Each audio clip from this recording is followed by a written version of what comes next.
மகாபாரத முடிவுல குருஷேத்திர போர்ல பாண்டவர்கள் கௌரவர்களோட தலைவனான துரியோதனனை அழிச்சிடுறாங்க. அதனால துரியோதனனோட தாயான காந்தாரி கிருஷ்ணனை நோக்கி சாபம் கொடுக்கறாங்க. அந்த சாபத்தால மனமுடைஞ்ச கிருஷ்ணர் ஒரு மரத்தோட நிழல்ல போய் சாஞ்சு உட்கார்ந்துருக்காரு.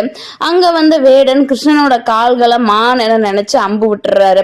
அதோட வலி தாங்க முடியாம கிருஷ்ணர் உலகத்தை விட்டு பிரிஞ்சுட்டதா சொல்லப்படுது. கிருஷ்ணரோட உயிர் போன அன்னைக்குதான் கலியுகம் பிறந்துச்சுன்னும் ஆரியப்பட்டர் குறிப்பிட்டிருக்காரு. அதை அவர் இன்னும் தெளிவா என்ன சொல்லியிருக்காரு அப்படின்னா, போ ஊ மூ 3102 பிப்ரவரி 18ஆம் நாள் மூனா பொது உளி முன் அந்த வருஷத்துலதான் கிருஷ்ணர் இறந்ததாகவும் அன்னையில இருந்துதான் கலியுகம் பிறந்ததாகவும் சொல்றாங்க.